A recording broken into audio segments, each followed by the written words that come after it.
ये मन के अनुसार चलने पर हम प्रकृतिजन्य भोगों को ही प्राप्त होंगे, क्योंकि ये मन प्रकृति का ही है। हमारा और मन से बहुत बिलगाव है, बहुत अंतराय है। हम चैतन्य घन प्रभु के स्वरूप ही हैं, और ये मन पांच ज्ञानेंद्रियों के साथ प्रकृति में विचरण करने वाला प्रकृति का ही अंश है। अगर हमारा कोई ठग सलाहकार हो तो हमारी यात्रा कैसे अच्छी हो सकती है? वो तो वहीं ले जाएगा जहां हमें ठग लिया जाए। तो इस मन के साथ शब्द स्पर्श रूप रस गंध, काम क्रोध मद लोभ मोह मत्सर, ये सब इसके इशारे पर खड़े हैं। और ये ठग मन हमको ऐसी ही सलाह देता है जहां हमें लुटवा देता है। हमारी सत्यता, हमारी पवित्रता, हमारी जितेंद्रियता, हमारा धैर्य, हमारी पुण्य, ये विवेक विचार, ये सब लूट लेने वाले ठग हैं। अगर हम सावधान नहीं रहे तो हमारा मन ही हमको नष्ट कर देता है।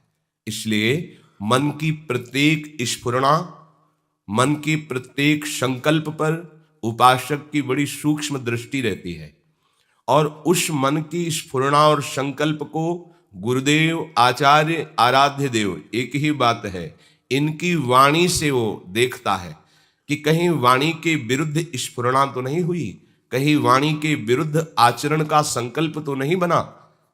यदि चतुर उपासक इनकी जांच करता रहे और इनको डांटता रहे, मन पांच ज्ञानेंद्रियों को स्वतंत्र रूप से विषयों का संयोग ना होने दे, शास्त्र मर्यादा गुरु आज्ञा के अनुसार चले, तो इसी जन्म में उसे दुर्लभ वस्तु प्राप्त हो जाती है।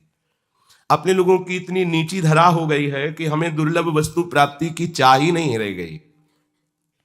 जैसे एक गरीब आदमी मांगेगा तो क्या मांगेगा? एक साल का भोजन की व्यवस्था कोई कर दे, क्योंकि इतना ही उसका विचार है। तो हम प्रकृति में फंसकर इतनी नीच वृत्ति वाले बन गए कि हम अगर भगवान से भी मांगेंगे तो इंद्रियों के विषय ही मांगेंगे। हमें भोगने के लिए भोग दे दीजिए और भोग योग्य शरीर कर दीजिए। ये हमारी निकृष्टता। स्वयं सुख राशि चैतन्य घन परमात्मा का अंश प्रकृति के संयोग से इतना नीच प्रवृत्ति का हो गया कि वो अपने आराध्य देव, अपने स्वरूप का विस्मरण करके क्षुद्र विषयों में, जैसे आज तक किसी की ओषकण चाटने से प्यास नहीं बुझी, ऐसे ही चाहे जितना विश्व के भोग भोग लो, तुम्हारी कामना, तुम्हारी तृष्णा कभी शांत नहीं हो सकती। ये तभी शांत होगी जब अविरल भक्ति की धारा में आप अवगाहन करोगे। एक जीवन ये दे दो प्रभु को। ये मनमानी आचरण, मन की स्फुरणा और संकल्प के अनुसार चलना, ये आपको प्रभु से विमुख किए हुए। मान लीजिए इसमें तीन गुणों का प्रभाव पड़ता रहता है। कभी मन सात्विक संकल्प करता है, कभी राजसिक करता है, कभी तामसिक करता है। कभी मन सत संबंधी संकल्प करता है, कभी असत संबंधी करता है। बहुत सूक्ष्म विवेक के द्वारा इस पर दृष्टि बनाए रखिए। असत संकल्पों को नष्ट कीजिए, सत संकल्प का बढ़ावा दे करके भक्ति की तरफ आगे बढ़िए। आपको किसी भी वस्तु, व्यक्ति, स्थान की सुख की आवश्यकता नहीं है। आप स्वयं सुख समुद्र हैं। मान लीजिए आप जब तक शरीर को अपना मानेंगे तब तक अभाव नहीं मिटेगा, और जहां आप प्रभु को अपना मानेंगे कोई अभाव रह ही नहीं जाएगा। आप पूर्णता का अनुभव करेंगे, ऐसी पूर्णता का अनुभव करेंगे। चराचर जगत भगवत स्वरूप है तो आप भी भगवत स्वरूप है। अब कोई इच्छा नहीं रह गई, कोई चाह नहीं रह गई, कोई समस्या ही नहीं रह गई। हर समय परमानंद में अंतःकरण डूब जाता है। जितनी भी हम चेष्टाएं करते हैं सुख के लिए करते हैं, परिणाम दुख मिलता है। हम क्यों नहीं समझ पा रहे कि हमारा रास्ता गलत है? अगर एक बार धैर्य से सोचो, जब से हमें होश संभाला तब से हम उपाय सुख का करते हैं, लेकिन दुख से पिंड नहीं छूट रहा। मतलब रास्ता गलत है। आओ प्रभु की तरफ। जो ही प्रभु की तरफ आओगे तो ही तुम्हें हो सकता है माया सुख का प्रलोभन दे या दुख का भयावह दृश्य रख दे। घबराना नहीं, क्योंकि वो अपने फंदे से बाहर नहीं निकलने देना चाहती। दुरत्या सहज में ऐसे मुक्त नहीं कर देती। आप हिम्मत वाले बनो, धैर्यवान बनो, और ये तभी आप बन सकते हो जब प्रभु को अपना मानोगे। प्रभु को अपना मानने वाला हर कष्ट सह सकता है। प्रभु को अपना मानने वाला हर वस्तु का त्याग कर सकता है। प्रभु को अपना मानने वाले को कभी कुछ भी दुर्लभ नहीं है। इस बात को पकड़िए आप। केवल प्रभु को अपना मानने वाले को सदगति उसके करतल में रहती है। उसके हाथ में सदगति है। इसलिए भगवान कृपा करके कह रहे हैं, बहूनाम जन्मनामन्ते ज्ञानवान माम प्रपद्यते वासुदेवः सर्वमिति स महात्मा सुदुर्लभः।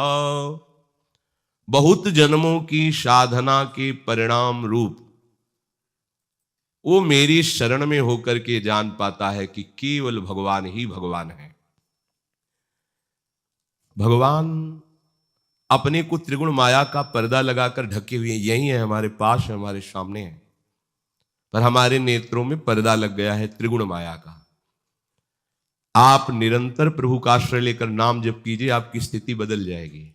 पूज्य श्री भाई जी महाराज, राधा माधो बसी रहे ही महानीत्य ललाम, मुख निर्तत नित नव मधुर राधा माधो नाम। राधा माधो प्रेम रस सुधा दिव्य सुमहान, स्वसुख वासना रहित चित करत निरंतर पान। निष्कामति बहुत दुर्लभ है। बुद्धि में कोई कामना ही न रह जाए और सबके प्रति सुख देने का भाव आ जाए, ये रसोपासना के उपासक की नींव है। अपनी दिनचर्या ऐसी बना लो कि कम से कम खर्चे में जाए, प्रकृति से तुम्हारा कम संबंध हो। भले हर सामग्री, हमने संत जनों को देखा है उतना ही पानी प्रयोग करते हैं जितनी आवश्यकता है। ऐसा नहीं टूटी खोल दी पानी बह रहा है, उतनी ही प्रकाश, नहीं तो बंद कर दिया, अंधेरे में बैठे हैं। शांत भगवत चिंतन, प्रकृति का प्रयोग बहुत कम मात्रा में करो। प्रार्थना मान लीजिए, आप प्रकृति के स्वामी बन करके भोग करेंगे तो आपको अपनी दासता से वो मुक्त नहीं होने देगी। प्रकृति अपना गुलाम बना के रखेगी आपको। उतना ही भोजन, उतना ही वस्त्र जितना हमारे जीवन के लिए आवश्यक है, बस प्रकृति से दूर रहो। जितना आवश्यक है उतना स्वीकार करो। प्रकृति से दूर रहने का मतलब हर समय आवश्यकता हमें प्रिया प्रीतम की है, इसलिए हमें उनके चिंतन में रहना, प्रिया प्रीतम के नजदीक रहना है।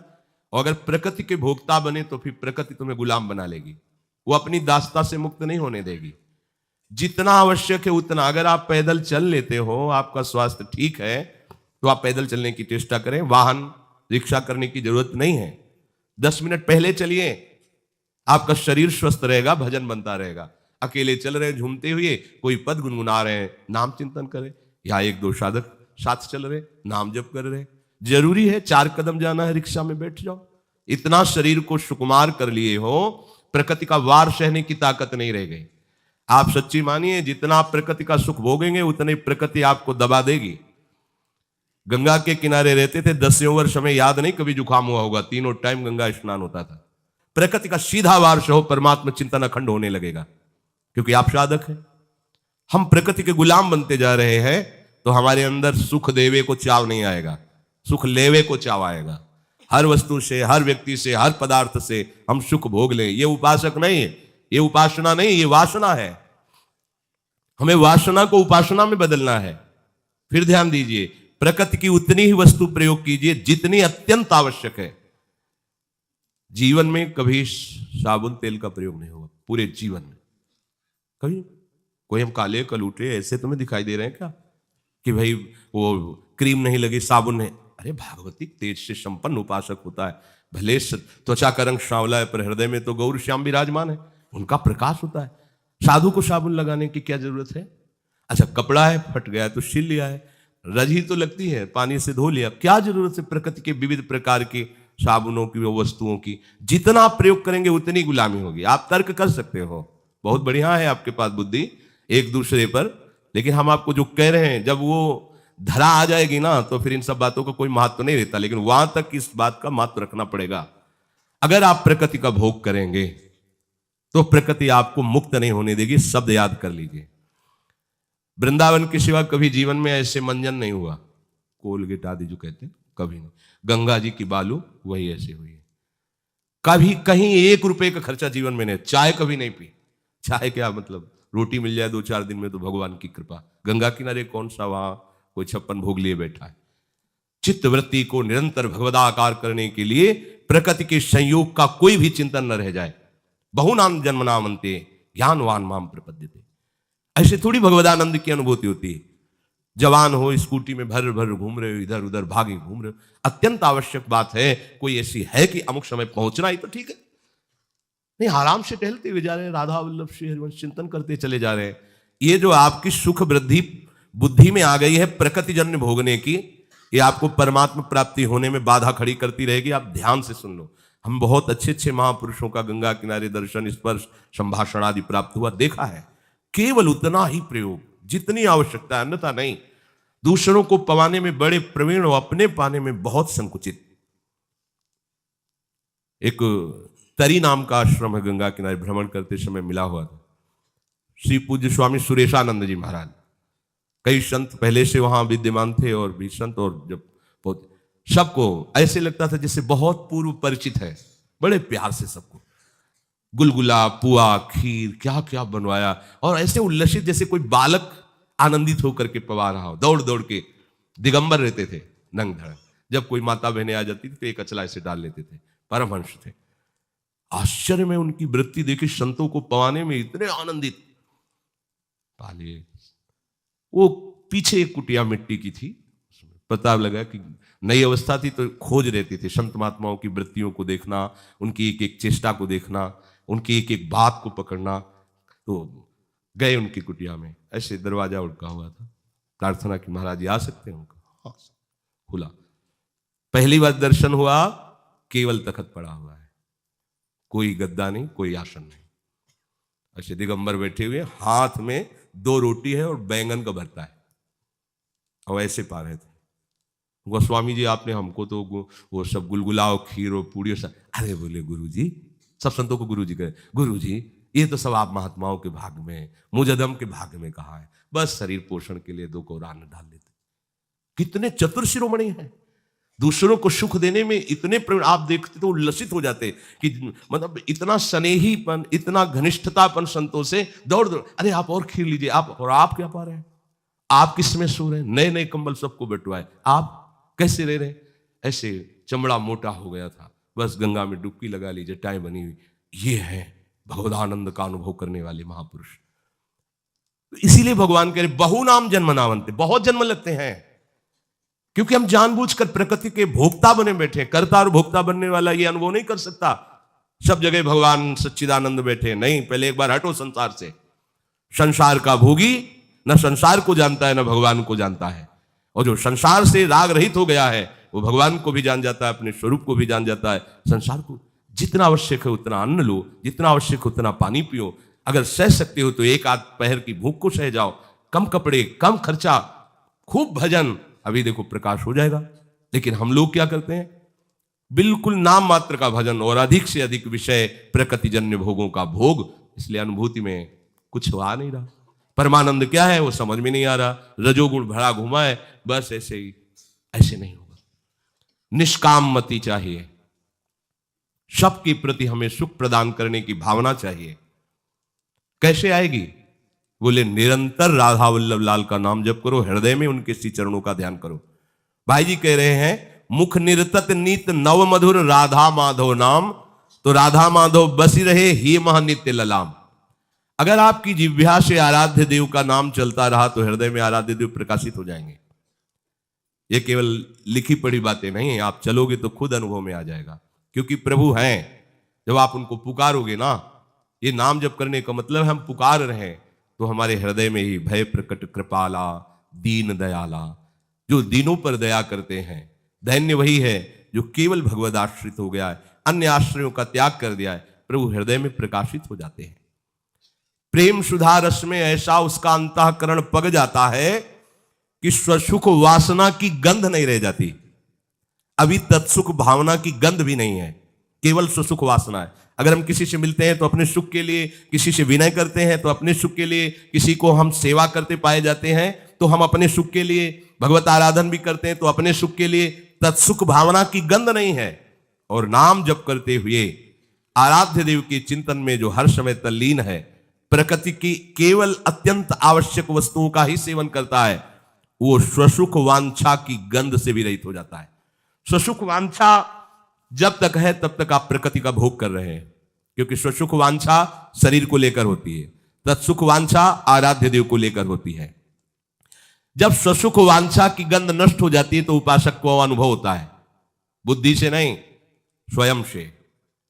वो देख रहा है कि स्थूल सूक्ष्म और कारण में बैठ करके हमारे प्रीतम कैसा संचार कर रहे हैं, कैसा संचालन कर रहे हैं, कैसा संयम कर रहे हैं, कैसा वर्ताव कर रहे हैं। वो देखता है केवल अब मेरे द्वारा बोल रहे हैं, केवल मेरे वे भगवान, मेरे द्वारा छेड़ रहे हैं वे निज मधु मुरली की तान।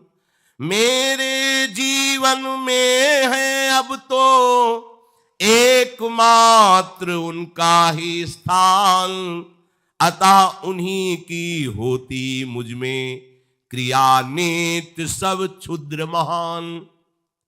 अब उस उपासक को अनुभव हो रहा है कि मैं बोल नहीं रहा हूं, मेरे द्वारा बुलाया जा रहा है। केवल दिखाई दे रहा है इस शरीर से आवाज निकल रही, पर वो आवाज मेरे आराध्य देव ही बोल रहे हैं। मेरे द्वारा क्रियाएं हो रही हैं, ये केवल दिखाई दे रहा है, क्रियाएं तो आराध्य देव के द्वारा हो रही हैं। हर समय एकमात्र मेरे प्रीतम, चाहे वो क्षुद्र हो या महान हो, हर क्रिया, हर बात, हर चेष्टा केवल प्रीतम कर रहे हैं। अब बाहर ही वासुदेवा नहीं, अंदर भी वासुदेवा आ गया, कहीं अपना अस्तित्व नहीं रहा। तो श्री भगवान कहते हैं ऐसा महात्मा सुदुर्लभ है, सा महात्मा सुदुर्लभा। जब इस कोटि का कोई होता है तब वो ऊंचे दर्जे का महात्मा, जिसका मिलना अत्यंत कठिन है। अगर ऐसे महात्मा का दर्शन हो जाए, संभाषण हो जाए और उनकी बात हम कोई पकड़ ले तो निश्चित अमोघस्य भगवान का साक्षात्कार हो जाएगा। ये जो ऊंचे दर्जे के महात्मा होते हैं, ये अपने आनंद में मगन रहते हैं।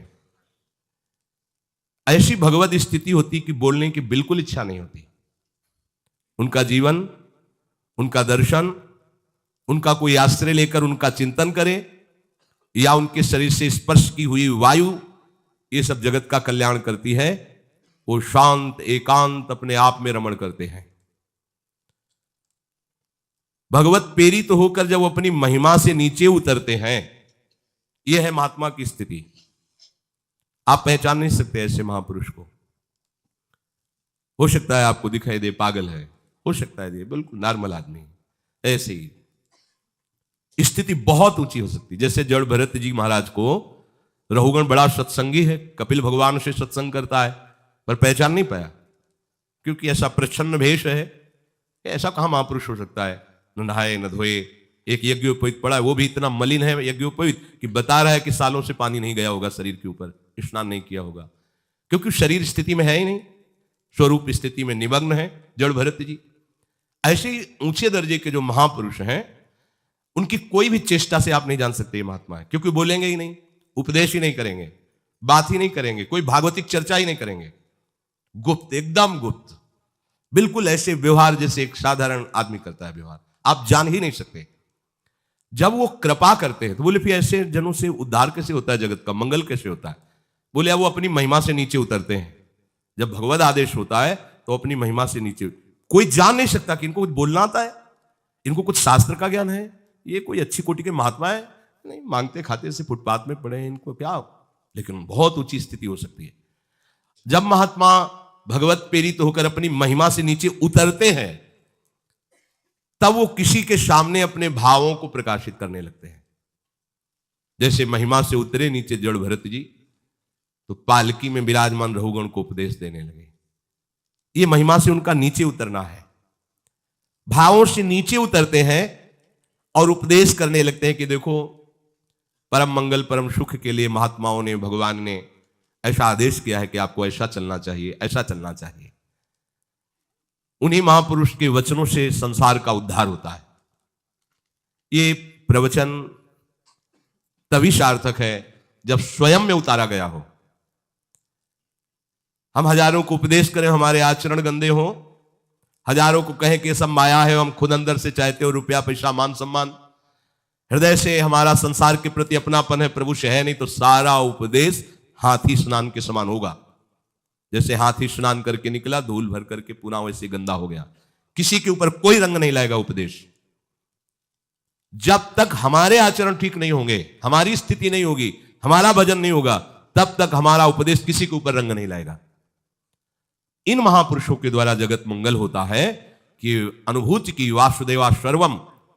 अब बोलने की स्थिति किससे बोलें? सब जगह उन्हें अपना इष्ट दिखाई देता है, किसको उपदेश करें? पर अब प्रेरित हुआ, प्रभु से अंतःकरण प्रेरित हुआ और वो बोलना शुरू किए। उनका कोई संकल्प नहीं है, कोई बोलने की इच्छा नहीं है, वो वास्तविक बोल भी नहीं रहे हैं, प्रभु ही बुलवा रहे हैं, उनकी अनुभूतियों को बाहर निकाल रहे हैं जगत मंगल के लिए। अब वो जो बोलेते हैं, जो आचरण करते हैं, वो सब शास्त्र सम्मत होता है और जगत का मंगल होता है। इससे जब और नीचे उतरते हैं तो कहते तुमको हमारी आज्ञा का पालन करना ही होगा। ये तुम्हारे लिए वो इतना नीचे उतर गए कि अभेद होते हुए भेद स्वीकार करके बोले तुमको हमारी आज्ञा का पालन करना है। इसीलिए जो सत्संगी महापुरुष हुए हैं उन्होंने कहा अगर कोई संत आदेश कर दे तो विचार मत करना। बहुत कृपा करके वो बोले, अगर आज्ञा कर दे तो विचार की जरूरत नहीं है। सत्संग हो रहा है, उसमें कोई बात पकड़ लो, आपके सौभाग्य की बात। अगर वो कहीं आपको आज्ञा कर दे तो चुपचाप उस आज्ञा का पालन कर लेना, उससे देखोगे आप प्रभु के नजदीक पहुंच जाओगे। बड़ी करुणा होती तब वो आज्ञा करते हैं।